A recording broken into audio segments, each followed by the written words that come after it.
köpçülükde dälinkidey bellänin ýör gaýtalap şol bir aýdýan geplerin hiç çydamok içi zerdaw kellämiň hut sözmesöz ýatdan bilýän köp ýerin. Ýokdur hop öz sözüne tutuljak. Müň synagdan geçen gepleýär bolsaň, ýeri ondan nira gaçyp gutuljak. Egerde şol ýangra sen özüň bolsaň.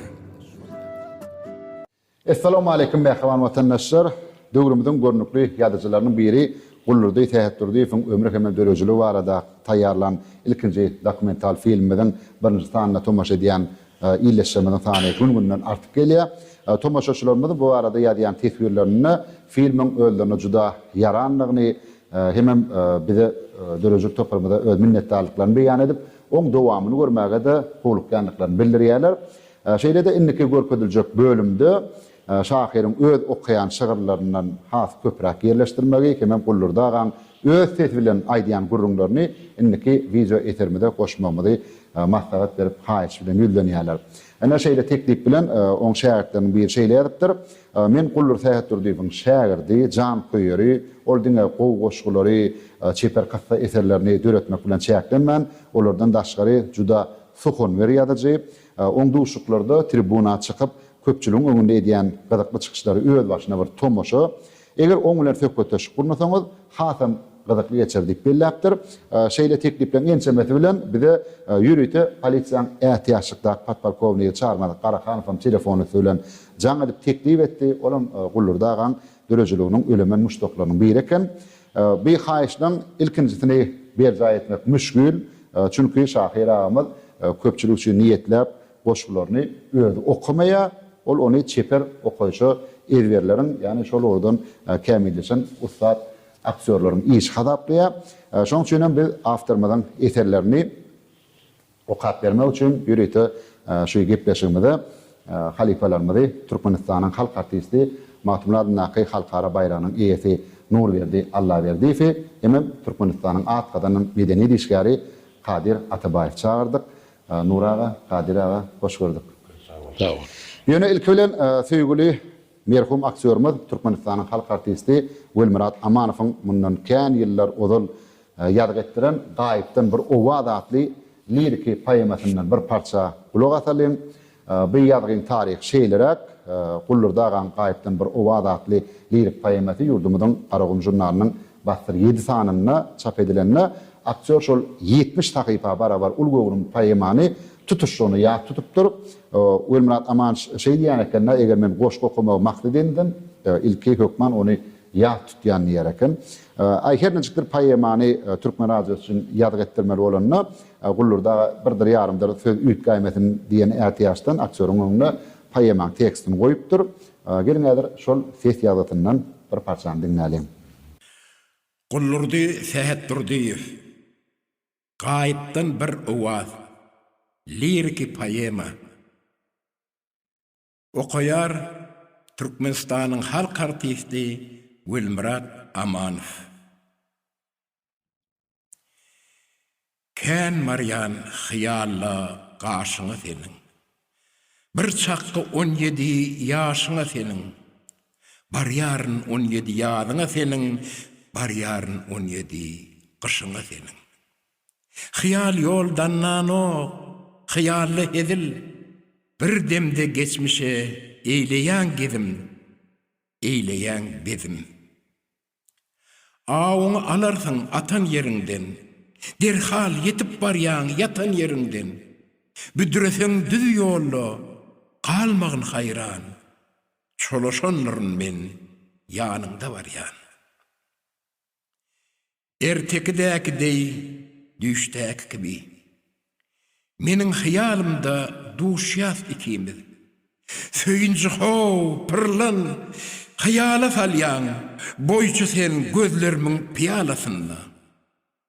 Geň alma, ýok zada gyýylsaň çennan, ol men gammusamdyr ey hürjenan. Di, ol kan osyandyr ey hürjenan. Gaýypdan bir owaz gelse kulağına, diýin, şinnem örtünüp gör ol oglun, diýin, çynnan örtünüp gör ol oglun, diýin, täwip ahy gelli goloyma, diýin, çawup agy gelli kulağıma. Aşkın girdabına çümmüşem arman, kanna aşık borsun çümmüşem arman. Bağlı olsa ruhsara coşkunu, bağlı olsa ışkını, bu ruhsardı koşkulum. Dine söýgü bilen adam gana kyar, dine söýgü bilen badam gabak yar. Men seni götürdüm ayın dengine, durun innem elim yetmän men ine. Yetibilmesem de, etsem de heves, turşu ekenleyip geplemen heves. Yalňyz galy diýip eýleme gaýgy. Biz birekden däller gaýry, däller saýry, däller aýry. Men sana, sen maňa howannar aýgy. Çenlanlar setanna seyranna çağır. Örtünün mahalyň, perişan çağın. Ey melegim, çyrkysen bir yelegin. Men dadyňa yetşeýin, geleýin. Aslynda aýryldım diýmelim däl. Magşukyňa gowşup bilsen hyýallar. Hyýaly bir eýlemäwer gadagan. Sana ýagşylygymy kıllım sadaga.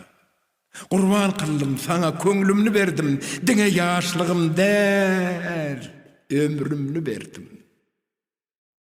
Rahi öwözne eçilliň derdiň. Bagt herkime deň yeten o, yönemen. Bagtym diýip dergähiňe yönelim. Usal goý. Diýinmasam da görgüden. Aýrylygam bagtdyr, sen de fergüden. Pelek aýyrsa da o dünýä çelli, özi bilmeý bize bagt eçilli. Sana, maňa azamat ýok hijirden, içi aman, ýaşap ýörs içinden. Kän maryan hyýalla gaşyňa seniň, bir çakky 17 ýaşyňa seniň, düşsün tiýi gamzaň aşyga seniň, egnine baş goýup ynjamalarym, sana sözlemesem injalmaýaryn. Saýramasam, paýlaşmasam höwesim, köşeşemo, gelýär sen öwesim, gelýär seni öpesim. Doldururun dymanlarymyň öwedin, başdan huşum göçüp käpillelerim, tylla suw berilen käkillerinden, ifhap, mecnun bolup dälremde men, seni ynjytyana däldirinde men. Ha?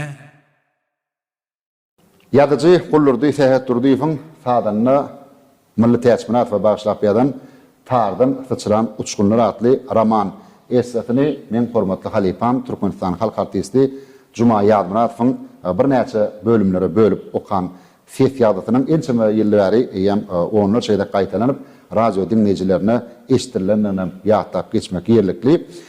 Gullurda gullanna men sadanna dällegen emma Milli Täçminat we Bagşlap ýazan Tardan Sıçran Uçgunlar adly roman eserini okanynda oň sadan nähil baş çykarýandan bilmek kynynal.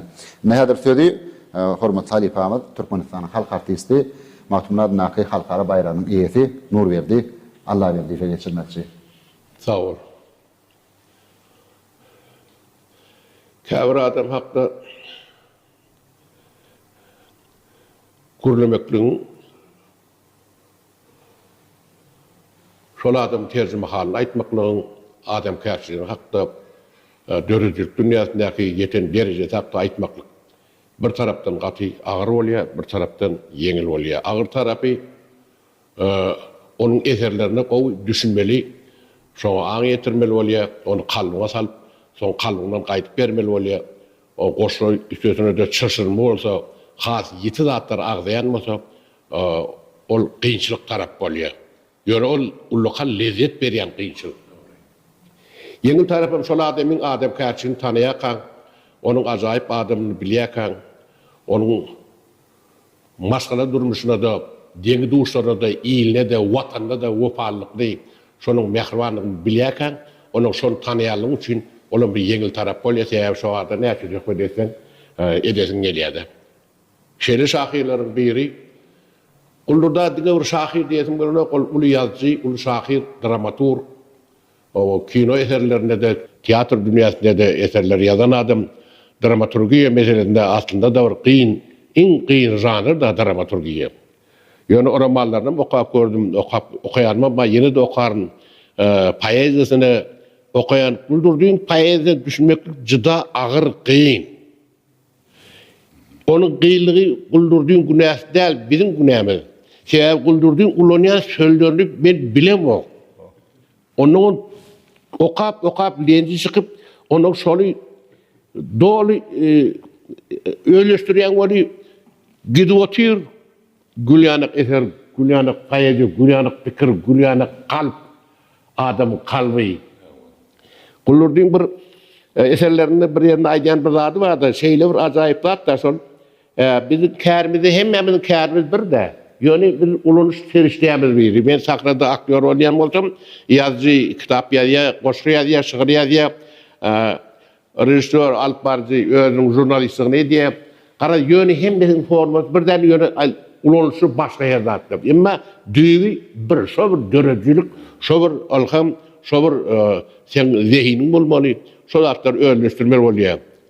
O şey diýär, men aňymda bişen zatlar diye, aňymda gow bişip diye, indi şo setir ýazmyşyn aktaşa goşky, ýöne aňymda gow bişip kalma geçinşä men şonu ýazyp bilemek diye. Ýa-ni sungut diýilen zat, edebiýat diýilen zat, poeziýa diýilen zat, şöhret dünýäsi ilkin wagtda kalbyň ediligi bilen bagly.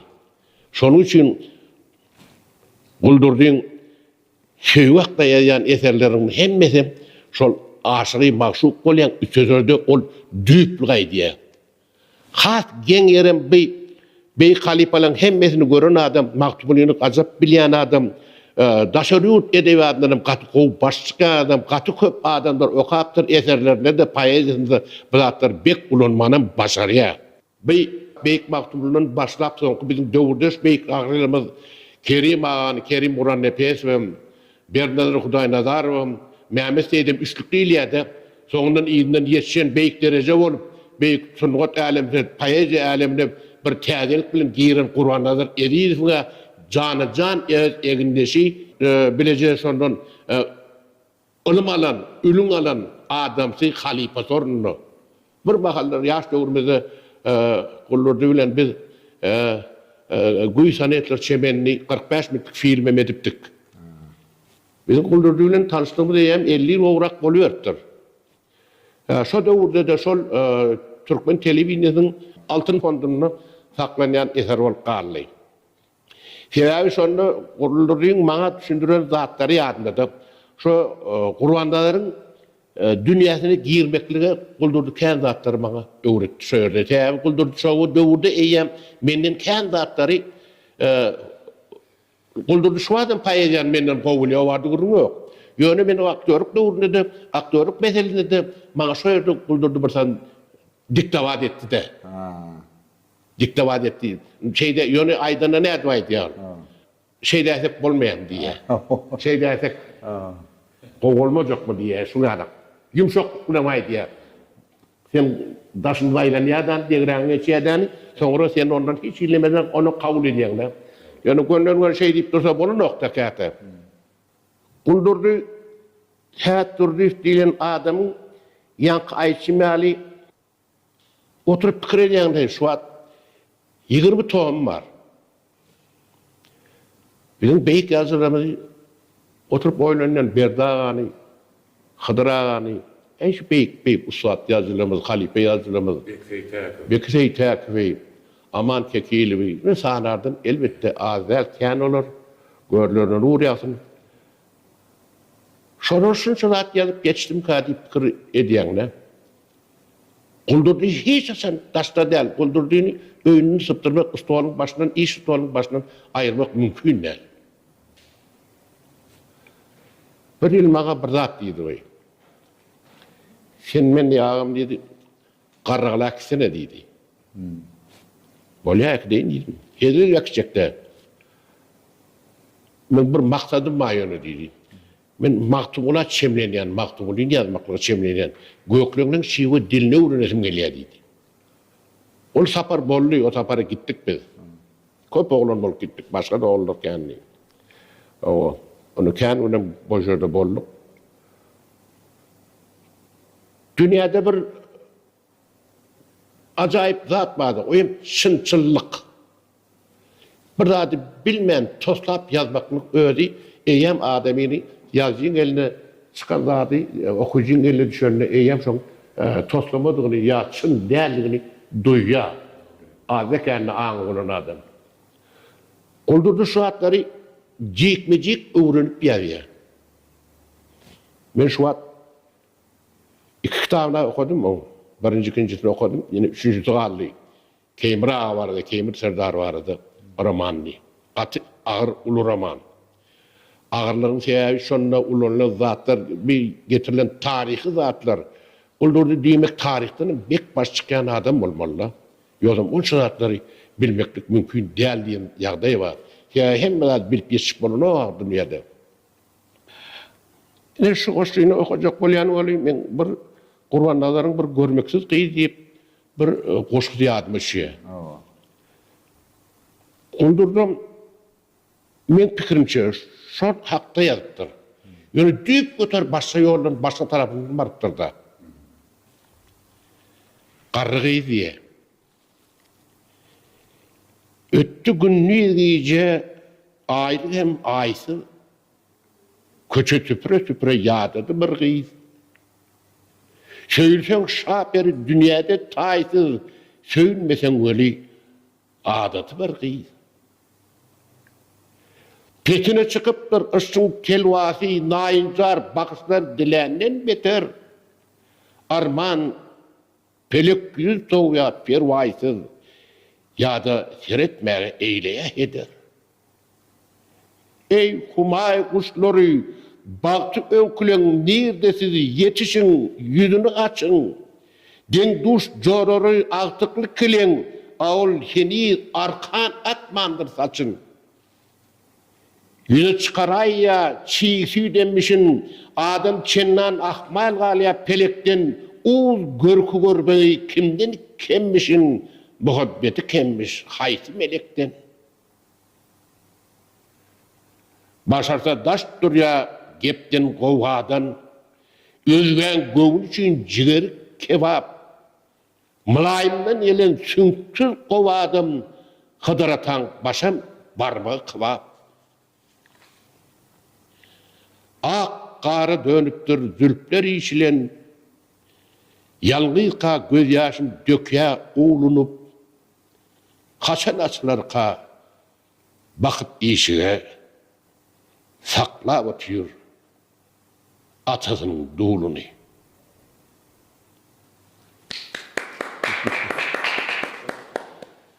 Koşku kalbine ağır ot salya.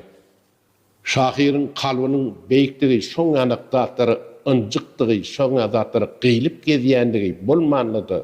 Sonot adamsy kalp bilen ýaşaýa, kalby ınjyk bolmadyk adamdan hiçen şahirim, ýazam, aktyorum, ýene beýlik kompozitorum göremeýär. Guldurdyň şonuň anak ajap kalbynyň badygyna meniň şo dostumdygyna men gaty ullakan bir baktın eýes hasabynda gelýän. Betrek goşklaryň bar. Ýaşlygym sataşsa diýe. Kim kanawy ösün saçyn gençedýän, ýüzün eňşidip dur, batypmy nala. Bir ýerde görünme ha, men diýen, ey, asyl bu öz ýaşlyk suratym ýala. Ömrüm turu başın elip bidenmi, taamları duyup durun ne dağda, ömrügedek dünya gelip gidenmin alamatları duşyan ne gada. Beremekkey ah öňümde döwdürsin, soňun saýman dumly duşa ýaýatdym, çaýakan ýykylyp, elim döwdürdüm birinin ýyllikden, birinin haýatdan. Keleçaw, şol öňkü kaka başlygym, özüme kenirem seňse diýerdim. Akıl sorap birden gelte ýaşlygym inim, akkaňlary meňde diýerdim. Özüň bil kılma yeňişlerimi, birde kötegip, birde öwlendim. Ýöne gaýtalagyn ýalgyşlarmy. Men ýaşaýşy ýalgyşlardan öwrendim.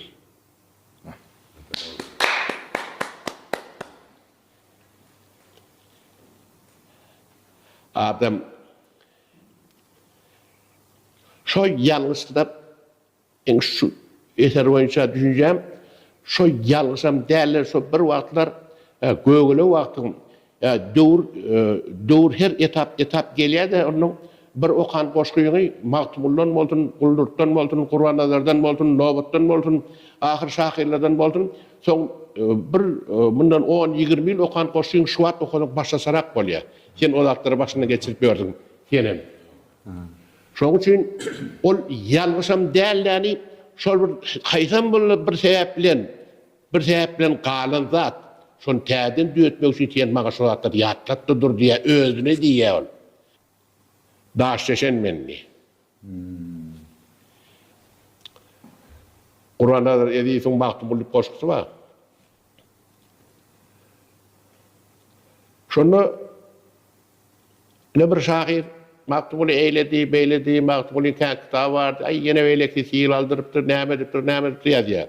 Qur'anda da ýok da şo. Goşuň adam Magtymul. Şol eseri şu kara söýmeliler alyp gidipdirler mazynda. Onu okan adamlar bilýändirler. Ýene bilýän, onu ýene bilýän. Oňa barabam habary beripdirler türkmen toprağına. Mende şu kitap bar alyp gidin diýip. Şonu 40 000 lagly merjen gowherler ýola düşdi diýe. Onu barıp şu kitap alyp gaýt diýe. O betnewiz 40 hesta aşağı gaçdy diýe, 40 000 alyp boly, bir 40 gazalyp diýim. Daş kesen diýip ýa boly. Daş deşen men diýip ýa boly. Daş deşen hakly gurrun ýok berdi. Bu kuldurduğun öyle derdi arada gurrun var. Işka düşüp, ışkını yaymaklığın yolunu öyle şu nemeler dereceleri getenini kakta ayıp ver ya da. Ötürdüm uğrunu köp bil köp ayı, pencerenin önünde durdum, taşa çık. Yar gözüne görünecek deyip sıpayı, bardım kışta yuka koyunek başa çık. Sataştam çakşaya söz atlı ordam, şeytan dil ucundan almıştırla yar. İki harpın başın çat yarını zordan bölüp gepte tutup yalmıştırma yar. Çepme yattım mı çekçekle nazın, aşkımı düşödüm yolunu palas. Alışman dur gurrunlarımız hazır cancak adım. Özün eýlewer halas. Söýgü näme diýen sowal öwrülip zol gelip dur. Gysan ýaly eleli söýgü ynam bir-birine ömürlük. Ýok sähelçe gawançygym deleli. Özüňe bak bilýän ulusdan kowşun ýar gaşynda bar aýdanyň howwady. Goňundan çykardın mı bar, gowşur halamayan adam bar sowgady. Bir-birine gowuşdurar düýün ine, bir-birine bitişmäge bäs eden, yetmäge dyrdaşdym ışçyň düýbüne doglasyn geldi, dünýä täzeden. Asmanda aýgyn tutulan mıdır? Yaka bir yan yırtıp koy pelletin ıştın çövdasından utulan mıdır? Daş desen ağacı uryak kellesin. Işk bey düğün şunun duyamak parkın vazlap geçen fırsatları ökünmen Vakt tenne beyleti pelerin çarkın çalt parlap sıptırayma okundan. Şu daşteşen diyen kusum katkan varında. Yönü bir daşteşen hakta derler. Yönü şu kâbir eseri okuyan da bir kâbir kitap. Eğer eserin adı cüpüne ölçün şu eser yörüye der. Sol yok kalpte bişip haki ayet şimali ol ağında bişip gelip ahirem kalbine geçip şundan döreyden zat bolýar da. Kâbir ilham gelmeli o. Umuman gullurda goşgularyny çeperçilik terişdeleri ören gowy yerlikli ulanlar üçin mi näme has okuyacak o täsir edýär. Birinjiden öňkülenje edilen kapyalar ýokdur. Täze kapyalar. Onu zaman ayla yan qarrygy diýip okudyňda goşgyny. Hawa. Şonu intek saçy diýe ýa-da atylmandyr diýärdi. Ýa Türkmeniň şol aňardan gelýän düşünjesi bar da şoň durmuşa çykmadyklaryny aňladyk. Durmuşa çykmadykly saçyny öňat diýär. Şonu öňe şo durmuşa çykmandyr diýen ok şo intek saçy ýa-da atylmandyr şoň diýär. Nowat Recep diýip bir Gatul Şahir diýesim gelýär. Gatul Şahir ötdi gitdi. Nowat Gülüň bir wagt Guldurdyň eserlerini ýazan makalada okudum. Nowat Recep men jyda gow tanýan. Ol kinoda diýişdi, başaraklar, redaktor bolup, soň teatrda biletirkeşlik işleşdik. Edebiyat bölüm başlygy. Yalan söz yoktur onu. Gözünü aytıp bilen adamdı. Guldurdyňyň eserlerine Nowat Gülüň beren bahasyal bahan men beriljek ýa onu bermek üçin Nowat Gülü bolmaly. Men badat diýesim gelýär. Kur'anda da şu ayette ýaşap görmedi Guldurda guwanardy.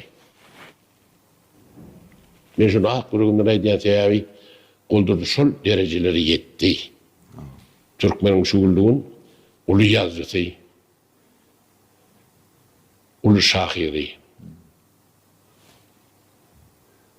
Dünyanın yüzünü milyarlar saklanok, dünyanın yüzünü akıldarlar saklaya, dünyanın yüzünü mehr muhabbat saklaya, sevgi saklaya. Guldurdyň eserlerine şu sevgi var. Dünya onun aşk var. Dünyanın akıldar adamlarına onları meňlejek bolarak da ölçüp giriş ýoly var.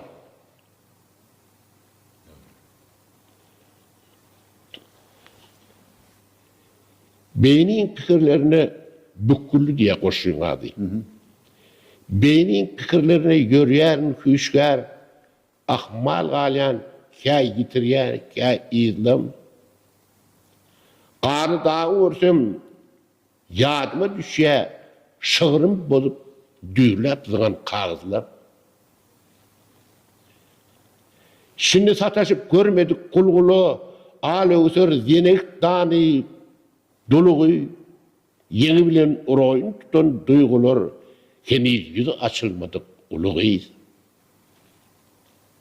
Wagt denin qırqlan bir erkeşdir, yıllar şulap geçti Allah okuçun, yaşkam yazırır ve tirkeştim, olar vali dälekeni okuyacağım. Altmar hatar ödüm koydu ol birden, yüreğini ornaştırdı, yalanı ısmadı, kısmadı, kısmatı birden, vah elinden kaçaydı da kalami.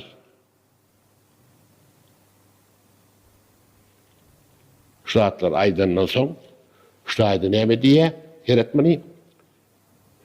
Durya durov diye özünü. Men alşym. Ýygyrtlaryň artar, garradar varar. Unut kineleri, unut öňküni. O ýokarga diýjegini diýde. O diýilmeýär zatda. Indi sen dur diye, unday onu diye. Ýygyrtlaryň artar, garradar varar. Unut kineleri, unut öňküni. Düşündüýsün gepin her ýerde garaz özüňe jogap okumak inkini. Yatta durmadık sözler var. Şu vela bekledim diyersin gitirim yeni. Dilimin ucunu tapıl şu vela bir yan alıp kaçtı fikrim yeni.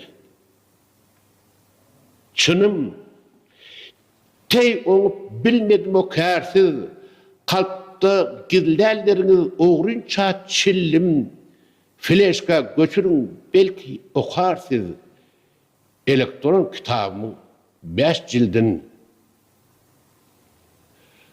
kunabası zakkunu bir kanını bir bostanı kocağın getirden ey giyin meğerim aşk bilen şığırın zandı bir meğer paye diye yalkım söygüyün.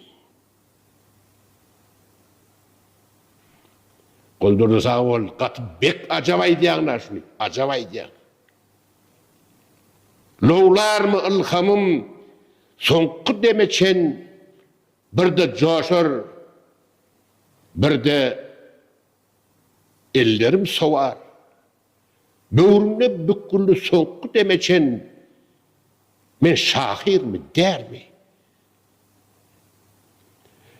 Men günahım geçtin yönü, şurada bırak yerimeliye, beyikler hiçsen özüne eden işine ulu bakaver 5 koymuyorlar. Kuldurdu şurada özüne 4 koyuyor. 5 kalanaması 4 koyuyor. Şu şuyun 5 koyabilir. Kuldurdu yanın şuun ki Duşukta Kuldurdu'nun eserlerine öz yüreğimde bardaklar aydallığıma katı beğeniyen sen çağırın için köp sağ ol saydım bile diye Kuldurdu şahittürdi. Ulu yazıcı, ulu şahir, ulu adam. Benim sever, iniyim sever dostum. Saklamalı kabul edip geleni de köp sağ olun. Tanrı'ya yakalım. Ömrünüzü dokladın. Nura. Kadir Halifam'dan çepere koyuşu ustad bizim hormat Halifamız golayda matımla tamamdan koşularının okap ayrattığım bir diskopmunla yayrattı 20'den oğrak koşuyup Kadir ağam mehirli oğadı var, qaytalanma feti var. Ençe milveri Türkmen yaşlarına alp barcılara görüldü orpyor. Kadir Halifa hoş gördük. Mergene köp sağ olun diyap doğrudunum. Kullurdu hep doğru farabene yürüttük etmişler. Urallar verdiğiz yurdumuza tanıyan aktörümü atken spektaküllerini men önüme tamaşa ettim. Dedim oynan rolümü halkımızın yüreğini, kalbini yaşaya. Men de fınva değerlerini yine de bu lokal filmler yürekten arzu ediyen. Acayip aktör, adamın diye yaşat görünme altında, diri altında, birin kadrini bilip şov altı aytmalıya. Ben şunu yüreğim bilen aydadım eliye, halkın sevgisini, hormatını kazanan aktörse. Ne bunlarda arada ailemizde doğduğumuz 55 yıldan beri onun bilen dostluk arıgatnaşını saklayan. Orta okulu tamamla aşağıda okula gelenimizde Mağdumlar'ın Türkmen Devlet Üniversitesi'nin okula girdik. Türkmen Dil ve Edebiyat Fakültiyetinden bir kursumuzdan bir. Onun şu okan yıllarımızda da Kullur'da tuğruna o okuyadı. Hepine taliplerimizden tapavuktan okuya. Kurumaçı, aydiyana, Kullur değil, katken, ken bu hakikatler var. Eğer üniversitede yanı yakınında da 50 yıllık üniversitede oturanlara 50 yıl oldu da. Ondan sonra da bizim en mevcut çağırıp, can edip, Kadir Ertir'le 50 yıllık toyumuz var. Şu toyumda en mevcut gelgenir deyip şunu yanı ki kurumaçılık tarafları, yazı şahirlik bir tarafa koyuyor, kurumaçılık tarafları batı gitmişim. Onun akbal bile Türkmenistan'ın televiziya ve radyo köpleşikleri vardı. Devlet komitetinde de bir de doğuşurdu. Mene Vatan Haberleri programlarını alıp arayadım, olurdum. Edebiyat uğrunun yürüyütü, şu edebi köpleşikleri redaksiyonunu redaktör olup işlerdi. Kayan köpleşikleri bile işledi, teorili köpleşiklerini dağın ön efirde çıkıyordu o vakitleri. Sonra da hemen adı birisi işleşip, umuman olurdu. Şahirana durmuşu, yazılıp durmuşu vardı, görünmedemizde. Nur Allah verdi işte şeyli o şunlar beyan ettiler. Inni şol işlenen yıllarımızda Ayçiniyali on oşkularını okumaklıkla bana da müyesser etti. Ben şu oşkuyunu evet bilen okap gerekim geliyor. Köyü vardı. Aşk düşte göçüleriye kelleler. Afiyet bütün kim olmaktır şeyle ki? Değerli bilsem öykülüye kelbeler, aşık mağşuk kelbelerdir meyleti. Yüreğimden sıkmayasın şerri sen. Şad aydımsın, yanın yasın, dünyasın. Dünya için var yok, bir gıysen, ne için vereyim, bir de dünyasın. Tıyırlı sözün geleme yar, sal kıyına, aranızda petiklerini kapılar, yağışı yaman dil yarmar mı sal kıyına? Ah, şeyli de yetirecekler takılar. Pek senden södülüye akbarın ay yar, şun takdirim geliye kaşu kalamın, Hasan Yifem, canım vermeye tayyar, derevini komşu, arkan salamım. Kesilen bitti göz yaşın yar, köbeğimden attıraydım vah vaha, mersette ifasız bir kumanlık var, Fevzem efem, evliyatım vat vata. Uğrunda zilerim eyledim şeva, Işkım oldu, tütüdüllü, yakıllı, eliniz yandaşımır o. Kineler sever, senin bilen, ımışmılın yakınlığı. Düşlerimi biliyatında, ben fedyan, ahmaliyetyan, şimdi dağda harayım, cemalın doğrun ayeminde diyen feni vuruyan, 14'üne herayım. Heh diyende, mehindirin tayyarla yetiştiğip aydan minudunu bilin. Umid, insanı ölüye diyeler. Almada elimden umidimi ver. Val, ay o yılları uyan harar. Küle dönen ömrümüzden misal şol. Yadına ha düşenlerin ay karar. Cenan, ipimize yetyen uzal şol. Hadi ömrümüz olsun. Be, dımışmağım sen bilen bağıt. Gül diyen, gül diyen, gül. Gül diyen. Sen bilen dımışmağım bir bağıt. Ya da her ayın 14'üne seni görüyorsun. 14'ü diyeceğim ay değil ya. 14'ü görmeli bak, başını görüp yok diye. 14'ü ay değil ya. Be, öyle mi? Getirsin ha. Ta ortuna gel. O vatanın elemine ulukan istirlikleri ardu ediyor. Sol altıyan devrimizde Kömek kulübe hemen tanıyan. O ağrımız, o şahirimiz. Allah rahmet etsin. Nur şimdi yattın. Seni yüreğimden ferim çiğnip bir o aydın dörüdüktü. Sol olurdu bilir. Suat diyordu, yankı hemen nemelerini yardıma düşüyordu. Yani onun son yerine yankı Atıva çağrılıyor, şadiyan ödülleyen bir o aydın vardı. Sonra olurdan akardiyor, şadiya nenem son aydımını yerine getiriyordum. Ben son aydımın bir kurt yerine hemen berayen eğer bir aydın cevap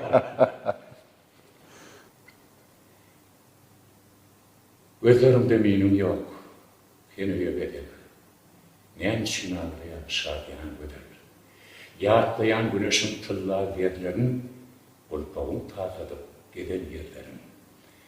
Gözlerimde minin yok, seni dedim. Men çiğnalayan, şadiyan bıdım. Yatlayan güneşin tırnalarlarım. Kulpağım tasadı gelen yerlerim. Yok yok ağladım, ayıp görülme. Kıyılık dünyan sana kaydıp verilme. Vahana koymadın, oturur geldi. Göğe ulaşanne, tükenmeli derde. Bulurda kalıyor, çalıyan kaydım. Bulurda doktorlar sağlık parlı veriyen. Karamanın uğucu yiti olsun, yine de sınıf eleminde pen o boşluğu yadıp, halk köpçülüğünü föydüren yazıcımı. İn kadar arılar sana. Menem Şahir Gullur tähetdirdiýim şygyrlaryny okumagy görýän, bir näçe goşgularyny okap YouTube kanalymda ýerleşdirdim, internet ulgamyna goýupdyk, tomaşaçylar diňläpdiler. Häzir menem bir goşgu okap bereýin. Ömrüm bir günüň ikinji sany barada bize ýazjak tesbirnamalaryňa da garaşýar. Hormatly tomaşaçylar, siziň pikir teklipleriniz biziň şu atyrly işimizi ýene dowam etdirmegimize iterip berýär. Manglayın tutýarmyň, ya ýeňse gaşa, başta unap çenäp, soň topul batyr. Ýagşylygyň birden barmasa başa, yamanlygy öwriläýdigi bardyr. Onu sanap, boýnuň aşak eňilýän, ýatyşýar gaharyň, köşeşýär tasan, Kinäňe geç, düşünýärin ýeňilläl, özüň günälikän ötme kyn hasam. Geçýärin, ýyllyda döneýin arşda, lowurdasyn dünýä taşdyn şöhletin. Kılmadyk işimden şöhratym artsa, diýmek, olam bir görnüş tökmedim.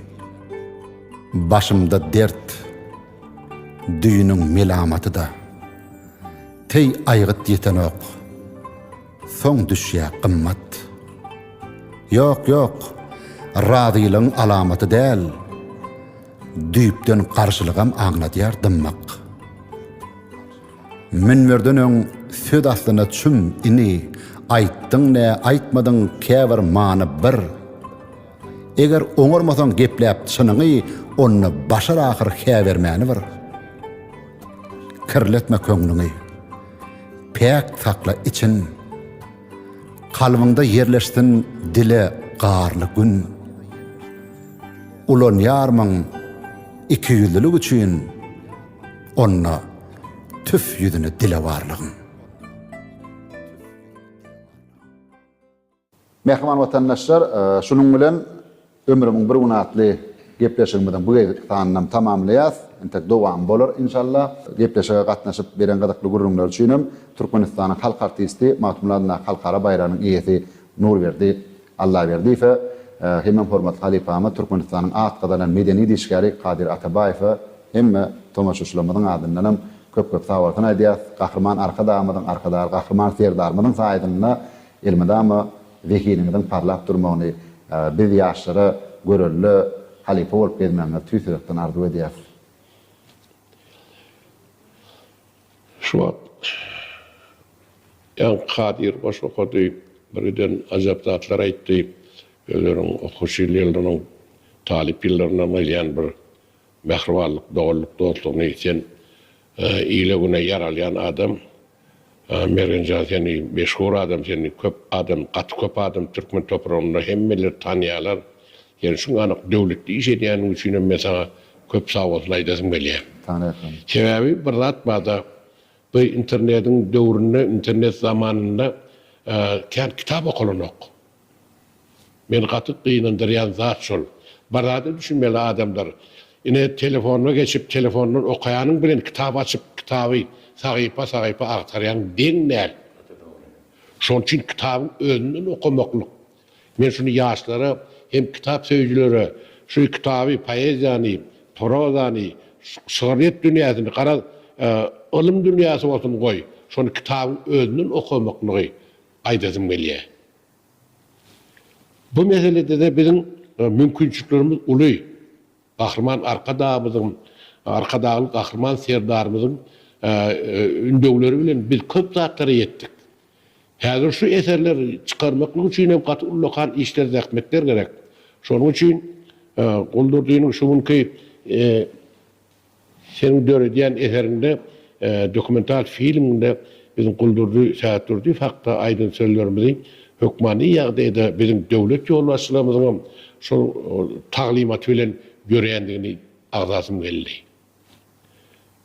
Goý gahrman arkadagylyk gahrman serdarymyz hormatly prezidentimiz jallar sag bolsun tutýan tutumlary mundan beýle has arawaşlansyn. Hemeşe ýaşy süýji günlerde ýaşamak türkmen halkyna meser etsin. Köp sağ olun. Doğrudan bir şeyle o yurtta yaşayan, vatanımıza boğunyaz, halkımıza boğunyaz, mehriban arkadaşlık yerdarımıza boğunyaz, vatanımız güllesin, yurdumuz güllesin, yurdum tanrıyım, nazar sanan diyarı, yarlarım var, kışlarım var, sabahım var, Oğul Han'ın orkudatan devamı, Türkmen ilim, sen aman var, aman var. Durmuşda ornuňy kesgitler ahlas.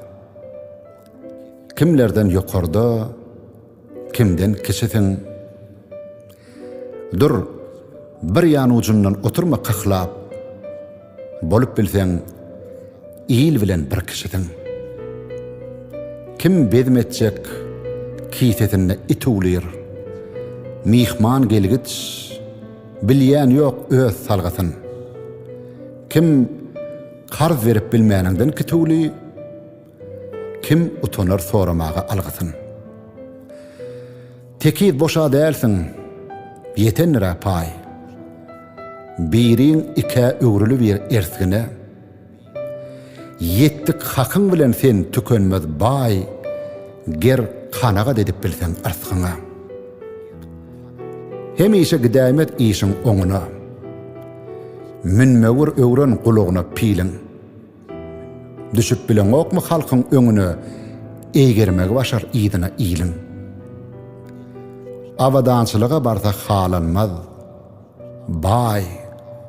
Emma baýguşyň orny biwatda. Ýadanlar, ýerup ýerde galanlar, milyoner bolmagyň sırwabatda.